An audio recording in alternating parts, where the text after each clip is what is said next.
Uy, Kuya Green, Ate Pink ngan Ate Violet. Kuya Red, bangin may bago na lat nga istorya para aton. Oo, kay nakita pala nato niya na nga nagkuha hiya libro. Oo, tara, pamati na kita, kay magbabasa na hiya. Tara na, mamati na, ikaw ngan ako patihira.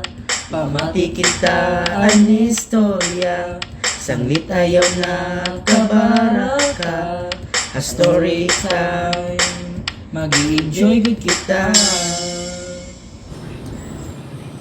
It was spring, and the forest was alive with news. Everyone was excited. It's happened! Have you heard? Over the thicket. Come and see. A magpie flew by Old Owl, who was taking his daily nap. Wake up, friend owl. The young prince is born.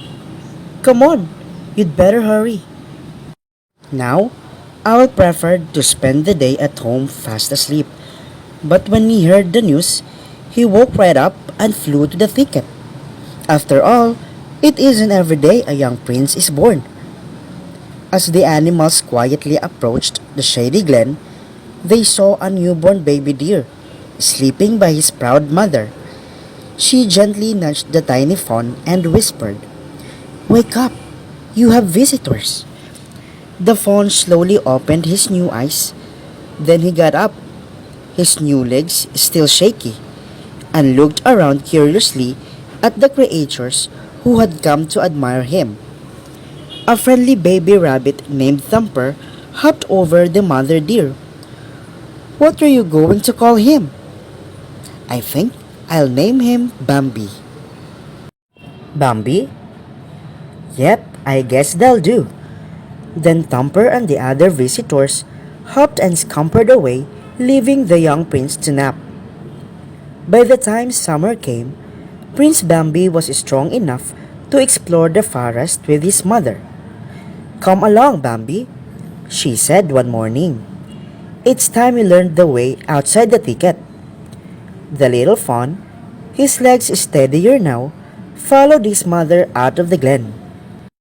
"Hello, young prince." The chorus of voices came from above. Bambi looked up to see a possum family, hanging by their tails as possums do. He was puzzled. Who were these upside-down folk? Bambi turned his head this way and that, trying to get a proper look at them. Another voice came from nearby. "Hi, Bambi." It was Thumper, who was eating clover with his family. "Let's go have some fun," suggested the little rabbit. That seemed like a fine idea, so Bambi trotted off after Thumper. The two friends came upon some birds perched on a low branch. Bambi stared at them closely. "Those are birds," explained Thumper. "Say bird." Bambi took a deep breath. "Bird." Thumper hopped up and down excitedly. He talked! He talked! The young prince can talk. Then a butterfly landed on Bambi's tail. "Bird," he said, feeling very proud of himself. Thumper giggled. "That's not a bird. That's a butterfly." Bambi shook his head in confusion. Then he saw some more small, colorful things. Bending down, he sniffed at one. "Butterfly!" Thumper smiled. "No, Bambi, that's a flower. It's pretty." Just then, out from the flowers, popped a black and white face with two bright eyes. "Pretty flower," said Bambi. No one had ever called a skunk that before. Thumper rocked with laughter. The bashful little skunk just smiled. "Oh, that's all right. He can call me Flower if he wants to. I don't mind." Late that summer, Bambi's mother took him to the meadow. She moved carefully and sniffed the wind. "You must be very careful on the meadow, Bambi. Out there, we are unprotected. There are no trees to hide us." When his mother was sure it was safe, she let Bambi bound out onto the grassy meadow. He was surprised to see a little girl fawn about his own age. Her name was Faline, and she and Bambi soon became great friends.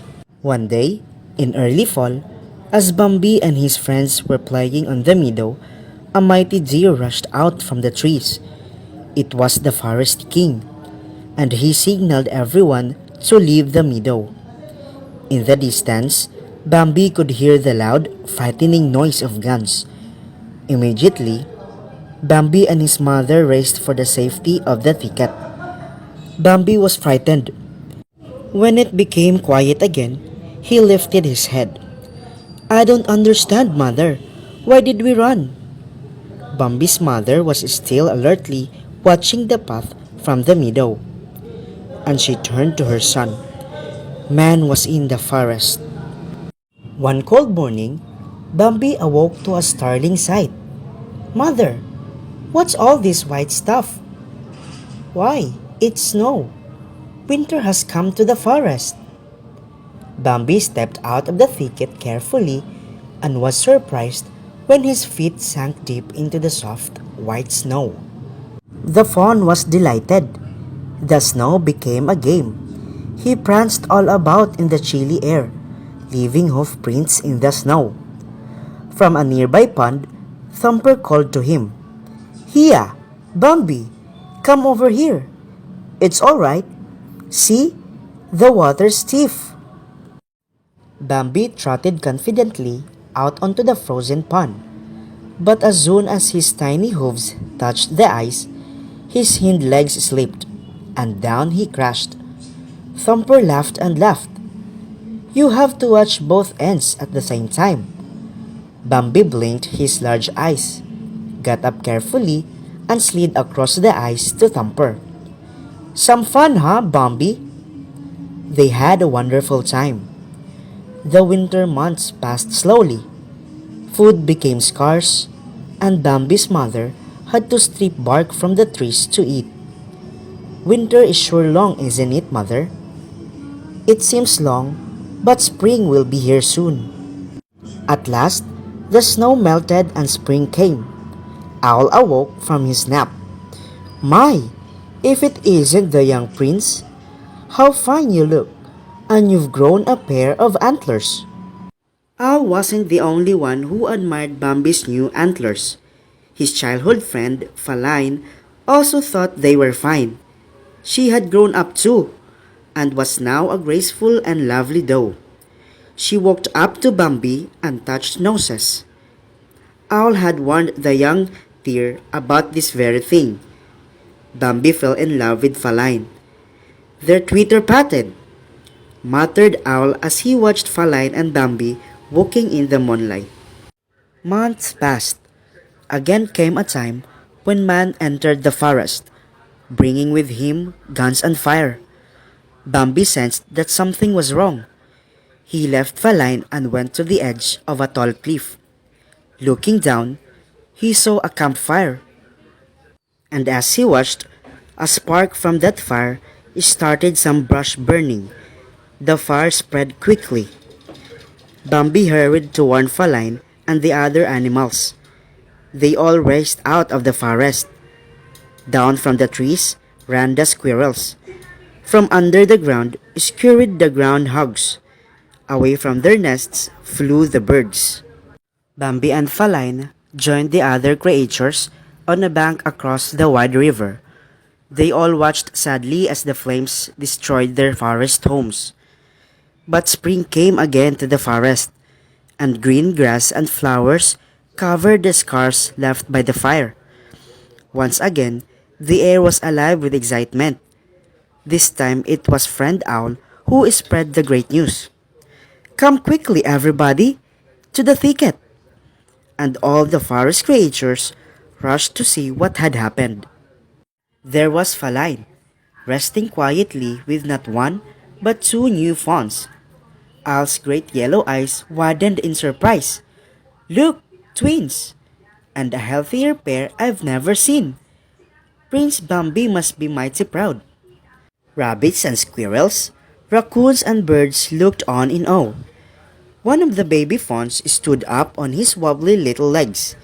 He trotted over to clear space in the screen of trees and peered through the brush toward the edge of a great cliff.